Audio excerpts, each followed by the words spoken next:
G'day ladies and gentlemen, my name's James.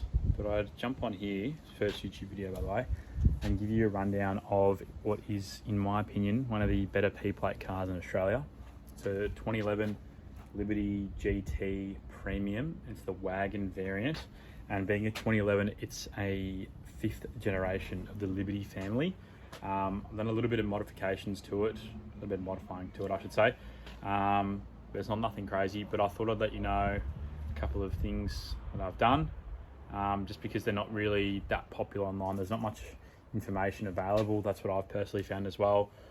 Since I've had the vehicle, you know, I tried to say get a black grille, find out what the stud pattern is, and you look it up online and there's really not much compared to, say, you know, like a BF Falcon or a Commodore. So I thought I've done a bit to the engine, not too much to the body and stuff like that, or the interior, but I'll show you what I've done.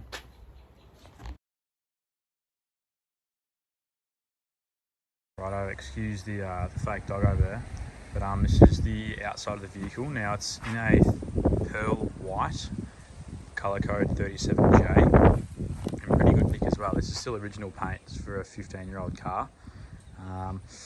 So in terms of exterior stuff, I really haven't done that much, just on the sole basis that I really like to keep things looking pretty stock. Even the wheels themselves, they're just the stock wheel that have been painted the VA, VB, WRX rim colour. It's like a really strong pearl grey.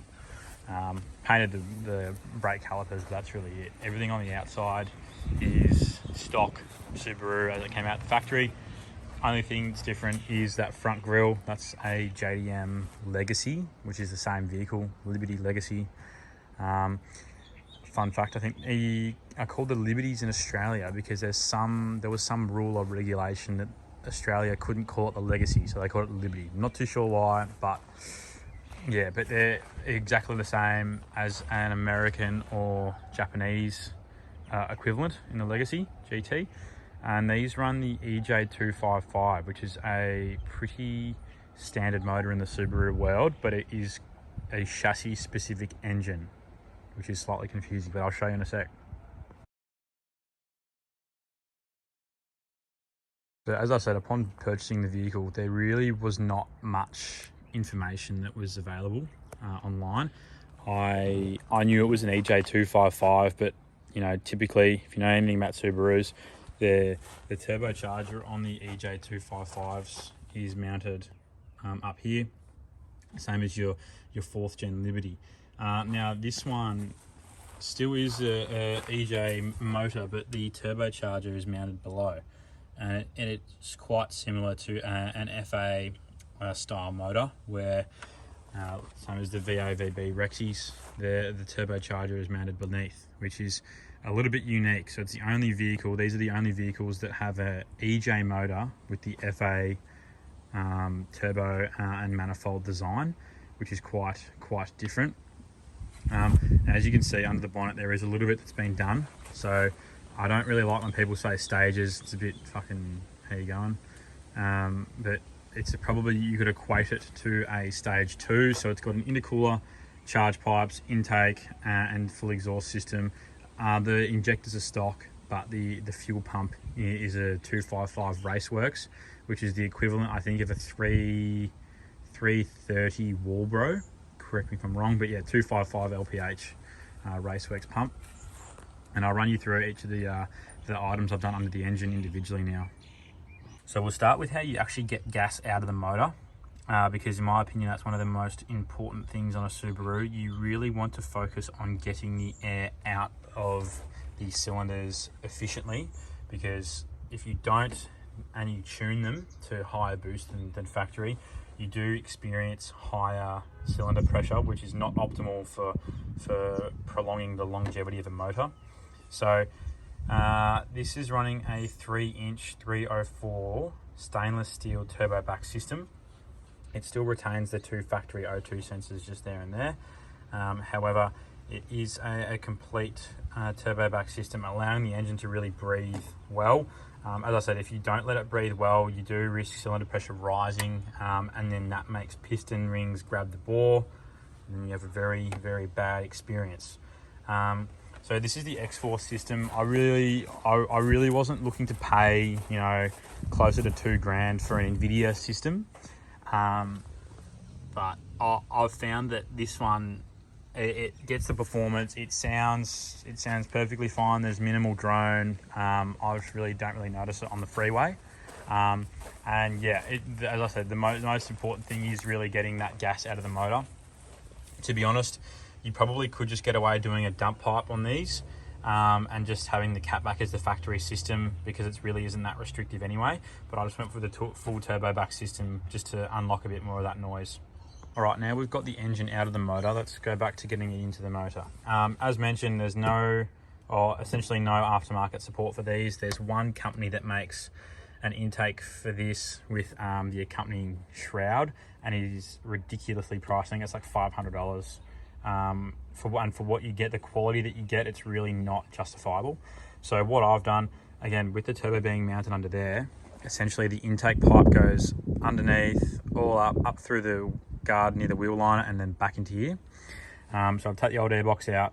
I've gotten a piece of 3-inch stainless tube here, same as what the exhaust is, and I've got a mass airflow sensor adapter and had that TIG welded on by Craig at PSR Tuning in Moorabbin. He's also the tuner for the vehicle. He was a weapon. He used to tune all the STIs back in the day.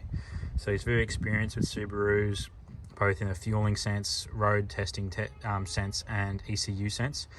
Then I've gotten just a little K&N pod filter on there.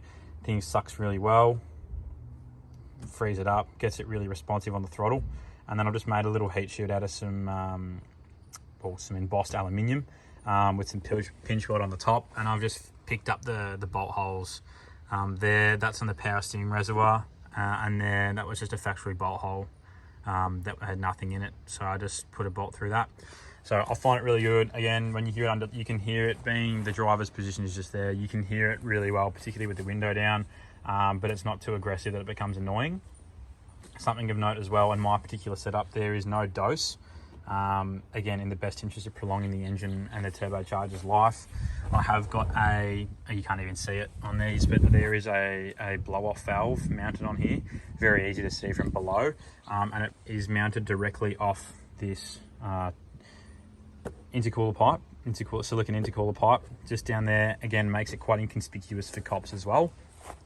And then finally, on the topic of air, this is how we cool the air. So this is an AVO system, both the hot and cold intercooler pipes and the intercooler. The intercooler is, I think it's like nearly 100 mil thick, and it is ceramic coated, which helps dissipate the heat well. Obviously, being a top mount intercooler, they are prone to heat soaking, particularly when sitting in traffic and stuff like that. But I've found it performs significantly better just by putting your hand on it after you drive it, compared to the stock one. The stock one used to really retain heat. This one is very, very impressive. It mounted in the exact same spot. And yeah, I've found that that's another good modification to do, and just getting those air intake temperatures down alongside that inlet, that cold air intake. Just again, prolonging the life and making sure you're getting the maximum performance when you're going for a tune. Now, speaking of tune, I have had it tuned by Craig at PSR, as I just mentioned. Craig, fingers in front of the camera. Craig, being very experienced, he sort of talked to me about, keeping the air-fuel ratios rather sort of rich, just to keep that cylinder temperature down and to prevent the engine from failing. So it's tuned at 185 kilowatts at the wheels, at 17.5 pounds of boost roughly. Now, for the geeks that say, it's made less than what it made from the factory, because these come out on, like, if you go on car sales and look this vehicle up, it comes out with 195 kilowatts. That's at the engine. That probably equates to roughly 150 kilowatts at the wheels. So on the dyno, we've picked up about 35, maybe even 40 kilowatts at the wheels from what it would have been at the factory. So at the engine now, this current setup is likely making sort of around the 220 to 230 kilowatt mark. And at the wheels, it's also making 450 Newton meters. So it's quite a stout little setup, just for a couple of really basic modifications. All the mods plus the tune, I'm probably looking at about between between $2,000 to $3,000 in, which is really quite good for what you're getting. And that's a reliable and safe tune from my experience. You know, I've put 10,000 Ks on the clock, never had a problem with it, so very happy.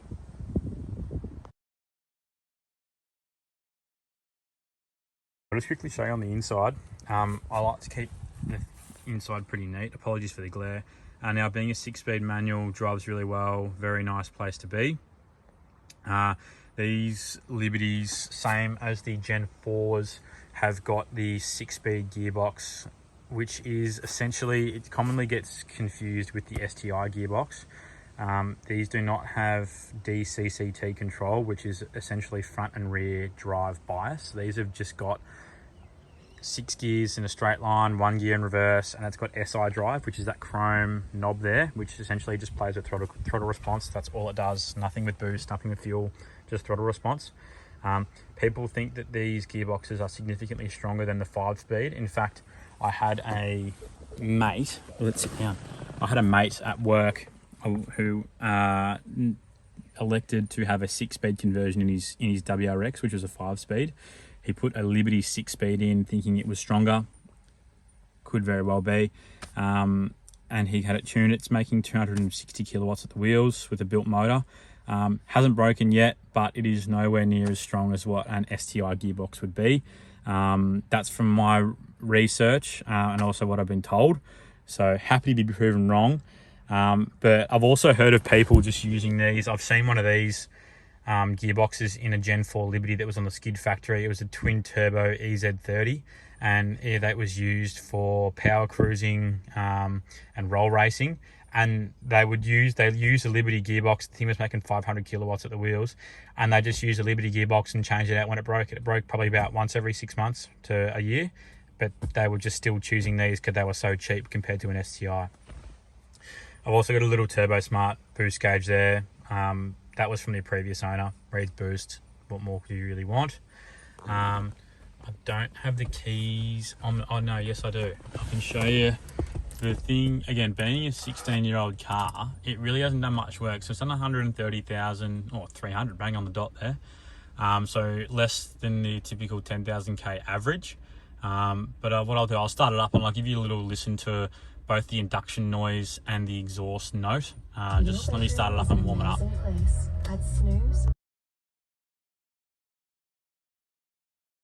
All right, I've got you propped up on a little bin there. Start it up. I'll just give you a cold start, stop the video, and we'll warm it up. Then I'll give it a rev on another video, and then I'll put in the engine. You can hear the induction.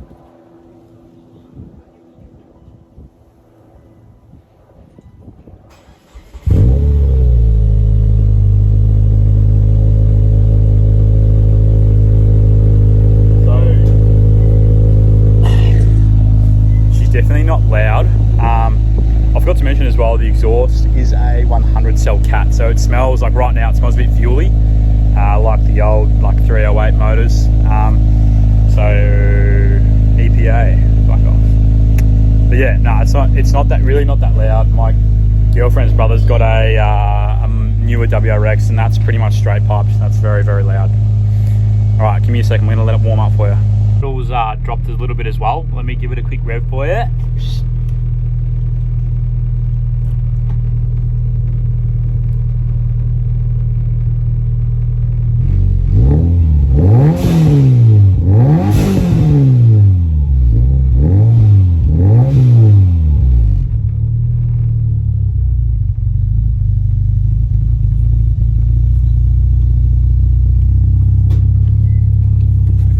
Sorry neighbours, it's literally 7:45 at night. Alright, let's do the same video quickly. Put you under the bonnet and you can hear it sort of sucking a little bit. You'll be looking up at the thing that you're literally like 20 centimetres away.